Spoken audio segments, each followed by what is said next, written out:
Ok, pessoas, nesse quinto módulo, então, a gente vai falar da regulamentação, mas a gente também vai falar da ética profissional, ok? A gente vai ver o papel da fisioterapia, vai entender a importância dos conselhos profissionais para a fisioterapia, e a gente vai entender que após um marco regulatório, quando eu venho e tenho a criação dos conselhos, e toda uma regulamentação dessa profissão, é criado o quê? O Código de Ética Profissional.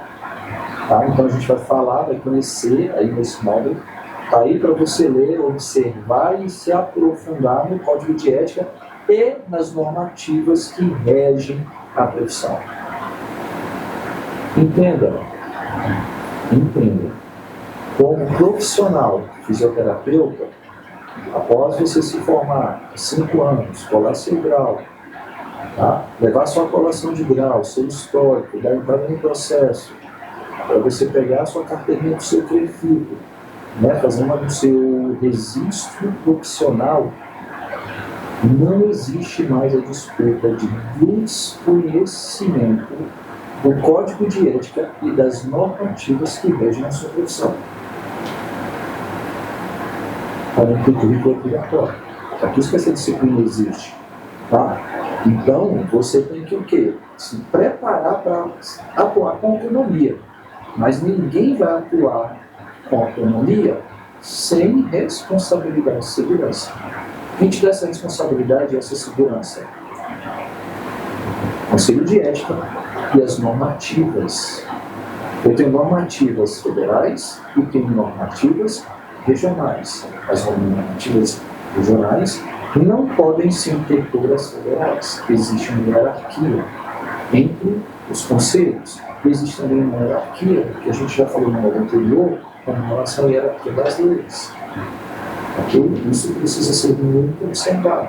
Então, o que nós temos de órgãos reguladores? O CONFIT, como a gente já falou, e o Conselho Federal de Fisioterapia, e os meus CREFITs, que são os conselhos regionais. São responsáveis pela fiscalização e organização profissional. Ok? Eles foram criados para normatizar.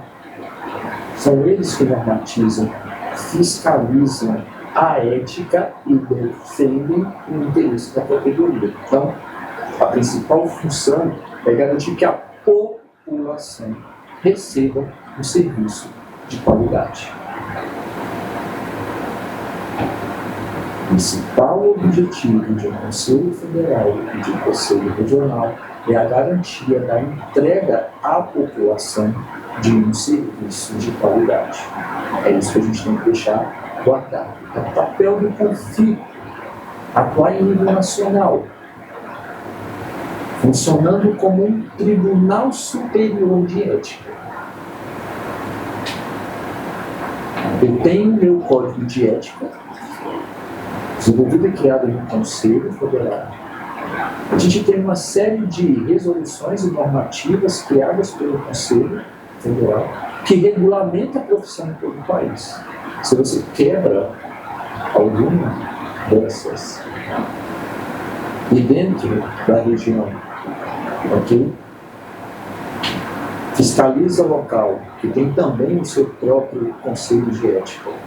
Mas se isso fere algum tipo de resolução que leva a profissão a uma digamos assim, a uma repercussão nacional, você vai cair nesse tribunal superior. Você também pode recorrer a ele, dependendo do que aconteça no regional. Dependendo do que aconteça no regional, o próprio regional também pode recorrer a esse tribunal, entre aspas, superior de ética, que é o Conselho Federal de Fisioterapia. Então, ele é responsável por normatizar o exercício da profissão, emitindo as resoluções, ok? E referendando as especialidades, as áreas de atuação que você pode trabalhar. Então, ele fomenta a boa formação técnica e linguística dos profissionais fisioterapeutas. Isso é o papel do CONFIT. Tá? Então, o papel dos CREFITs. A gente sabe que hoje nós temos 18 no Brasil. Cada um tem a sua jurisdição, quase não sai, que é o quê? Que é regional, as suas regiões, suas jurisdições. São responsáveis por a fiscalização da prática na sua jurisdição, ok? Na sua região. E expedir, ok? As carteiras de identidade profissional. E quando ele está expedindo, ele está ratificando, ok? A sua entrada no conselho como um profissional habilitado para exercer a profissão. Como graduado de forma geral, se você quiser como especialista, vai buscar uma que está regulamentada pelo Conselho Federal, vai estudar, vai buscar a prática e depois você vai buscar o reconhecimento, e tem algumas formas de se fazer isso, para ser reconhecido profissionalmente como especialista dessa área específica ao qual você escolheu. Ok? Conselho Regional funciona como o meu Tribunal Regional de Ética, julgando infrações de primeira instância.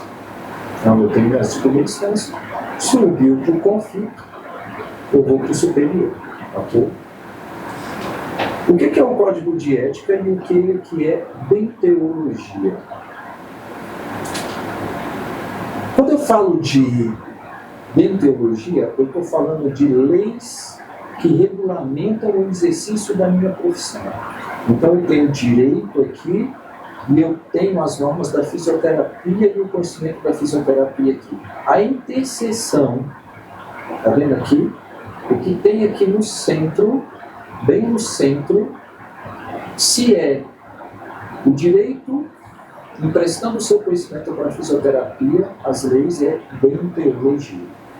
E a ética norteia as ações do profissional e assegura os direitos do profissional e do paciente, fazendo essa interface entre você e o seu paciente. Garantir o rigor ético no exercício da profissão é o principal objetivo de um código de ética. Lá eu tenho as infrações que podem levar a penas disciplinares, desde a advertência até a cassação da sua licença, do seu registro profissional no conselho. Então, ele é muito bem, entendeu muito bem o código de ética. Ele está aí, eu coloquei ele aí para você, porque ele é importantíssimo. Okay? Existem algumas responsabilidades fundamentais, tá, dentro do código que o fisioterapeuta tem que ficar o quê? Atento, tá? Atento demais. Parece uma coisa muito lógica o que eu vou falar aqui, mas o fisioterapeuta tem que atuar com base em princípios o quê? De beneficência e não de maleficência. O que significa isso? Fazer o bem e não fazer o mal. Ok, pessoas? Parece uma coisa muito óbvia, mas isso precisa ser dito e precisa ser lembrado, está lá dentro. Ele deve se manter atualizado. Profissional da área de saúde, estuda todo dia. Você está lendo uma coisa, um artigo científico, se atualizando, e 5 minutos depois, um grupo de pesquisa, uma universidade, um cientista está lançando algo totalmente diferente do que você acabou de se atualizar. Quebrando toda aquela normativa, criando outra e comprovando cientificamente. Então eu tenho que ler constantemente, porque a cada dia, às vezes a cada hora, eu tenho atualizações da minha profissão. Então, é de sua responsabilidade estar dentro do código. Por que eu preciso me atualizar? Justamente para não trazer maleficência. Tem que ficar atento a isso. Outra coisa que o profissional tem que fazer, gente, é denunciar infrações. Você precisa proteger o seu paciente, não o seu colega de trabalho, de profissão, na realidade. É o paciente. Você não pode deixar de defendê-lo contra negligência e imprudência de outros profissionais. Deve respeitar os parâmetros de assistência e as referências nacionais de procedimento. Não estou falando que você tem que ficar preso dentro de uma caixinha, não. Você tem que seguir as normativas. É isso que você tem que fazer. Tá? Isso é importante. Seu relacionamento com o paciente. Ele é seu paciente. O atendimento deve ser a urgência, sem discriminar qualquer tipo de paciente. A prioridade é o atendimento, sem discriminar. Ok? Precisa respeitar a dignidade, a intimidade, a autonomia do seu paciente de forma holística. Não interessa credo, cor, posição social, cultural, econômica, tá? E outra coisa importantíssima, é proibido divulgar ou prometer terapias sem eficácia comprovada ou de forma sensacionalista, para tentar vender o procedimento. Toma cuidado com isso. Ok? É uma relação paciente. Tem que ficar muito atento a isso. Relacionamento interprofissional e honorários. O fisioterapeuta deve tratar os colegas com respeito e urbanidade. Você tem alguma coisa para falar do colega, ele está fazendo algo errado? É no conselho de ética. Ok? Você não vai falar do paciente, para o paciente de um outro colega que o estava atendendo. Se o procedimento não era o correto, se trouxe prejuízos, você tem que levar ao conselho. Tá? Então, ela está sempre com respeito à humanidade. É proibido praticar concorrência desleal ou pleitear cargo de outro colega. Também tem que ficar atento a isso. Os honorários devem ser justos e baseados na referência nacional de procedimentos fisioterápicos. Basear em cima daquilo. Tá bom? Questão de sigilo e de publicidade, que é outra coisa que você precisa ficar bem atento. O sigilo profissional ele é fundamental e a imagem do paciente deve ser sempre preservada. Meu povo, o que a gente mais tem hoje é a quebra disso daí. Você tem que ter muito cuidado quando você expõe um paciente. Instagram, TikTok, essas coisas, o paciente tem que estar de acordo.